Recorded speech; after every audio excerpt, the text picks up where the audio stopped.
बोलो जयकारा बोल मेरे श्री गुरु महाराज की जय। श्री अमर ज्योति दर्शन श्री सतगुरुदेव जी महाराज जी श्री तृतीय पातशाही जी से मिलन। आध्यात्म पथ पर सृष्टि के आध्यात्मिक संबंध केवल तत्ववेता आत्मवेता ही जानते हैं। समय समय पर दूर का संदेश सुनाने, सत्य मार्ग का बोध कराने एवं परमात्मा से एकाकार का पथ सुझाने के लिए नित्य एवं निमित्त अवतार धरा पर आते हैं। ऐसी अवतारी विभूतियां जन्म से ही सर्वगुण संपन्न होती हैं। यहाँ धरती पर वे मानव रूप के आदर्श स्थापित करने हेतु कार्य करते हैं। देह के पूरक आत्मनिष्ठ का संबंध पूर्ण करने हेतु ऐसा दर्शाते हैं मानो एक दूसरे को मिलने को आतुर हो।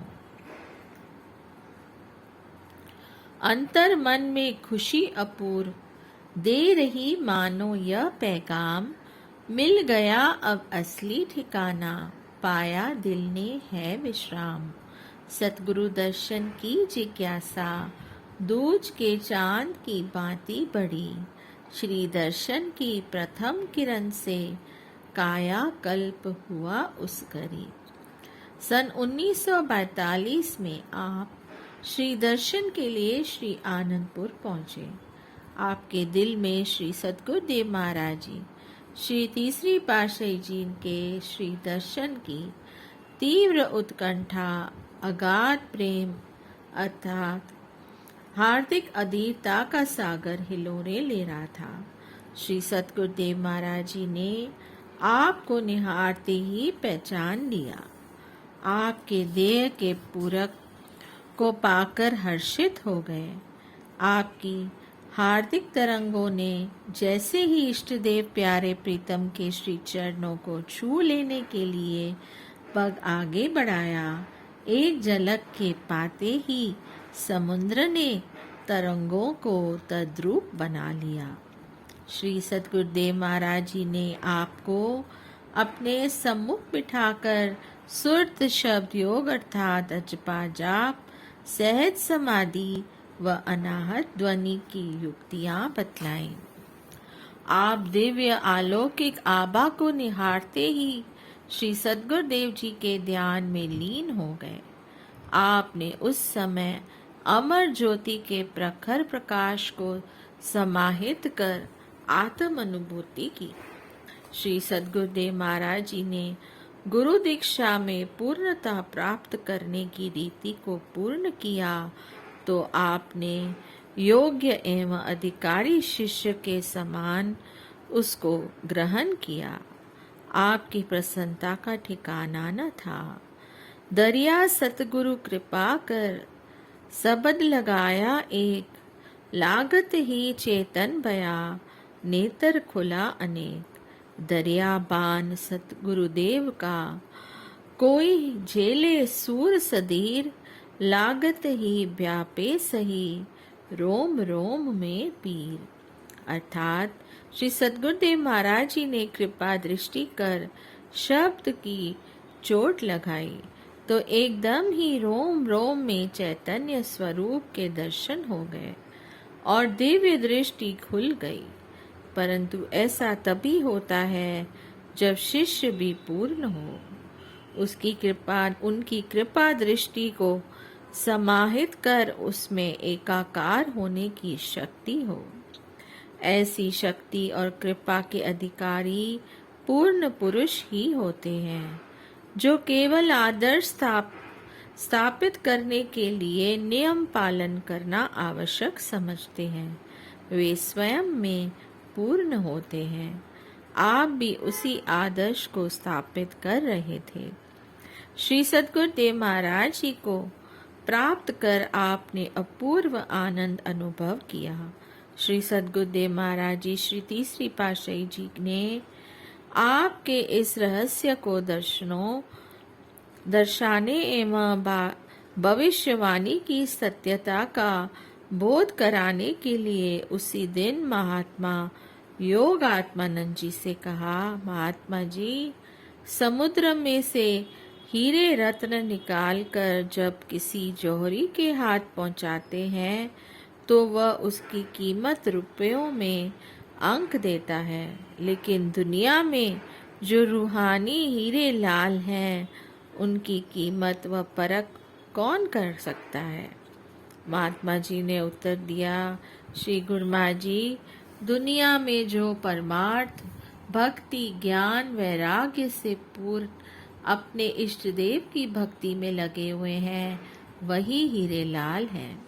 उनमें से किसके अंदर पूर्णता है, इसकी परख व मूल्यांकन आप सतपुरुष श्री गुरु महाराज जी ही कर सकते हैं।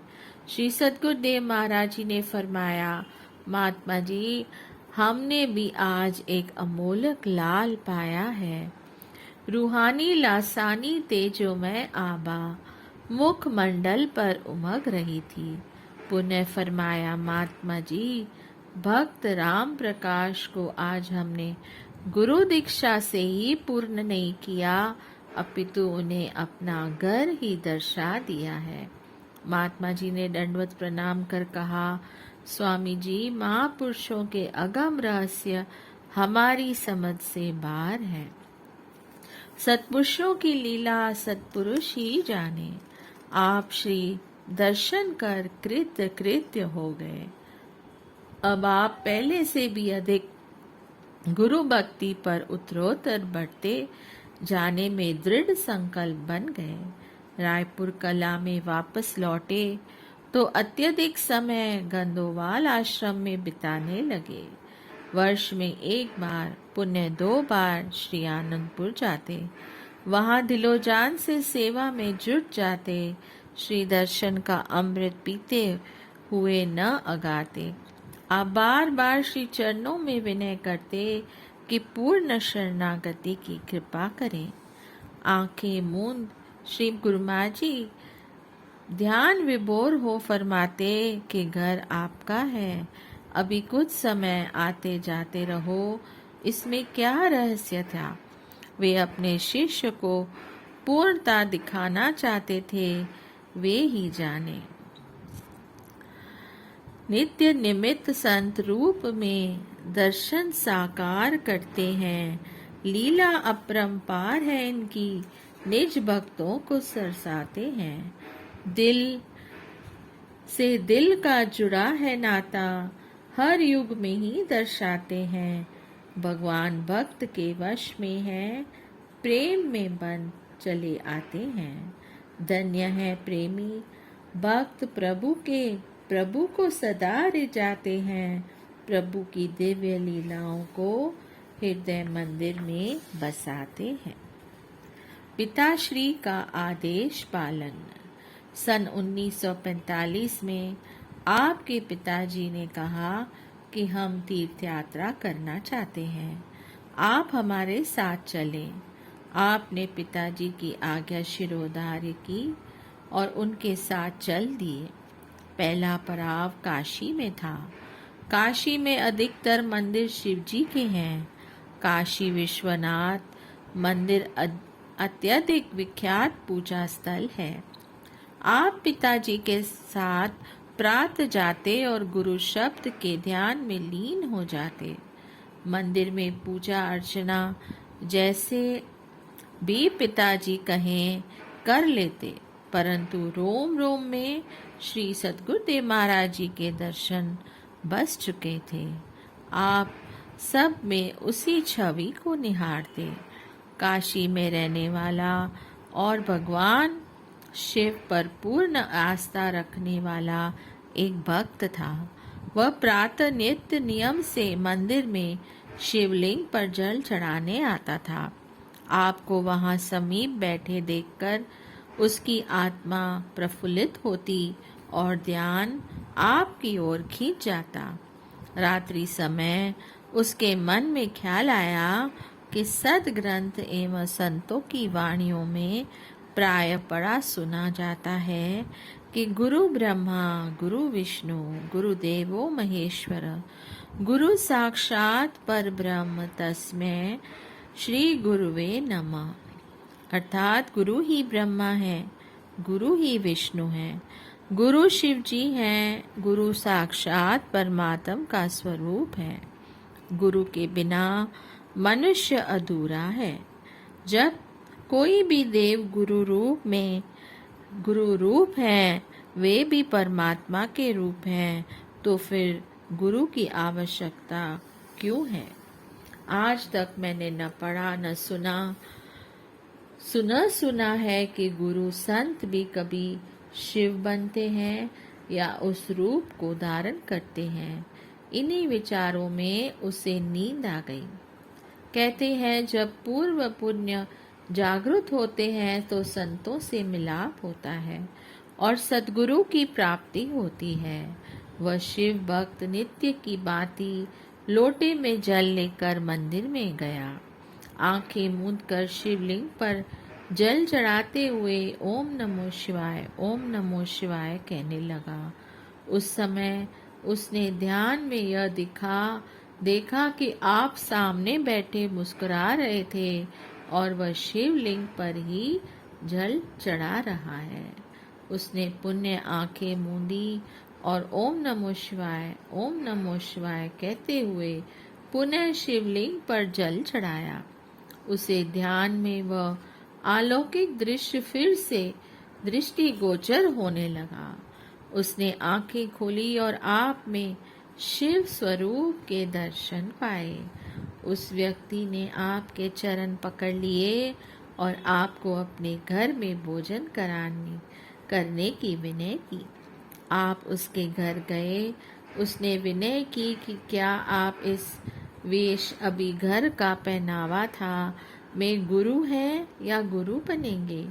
आपने उत्तर दिया, आपकी हार्दिक सच्ची भावना, श्रद्धा, विश्वास और पूर्ण पुण्यों से ही आनंदपुरवासी सद्गुरु ने यह संजोग बनाया है।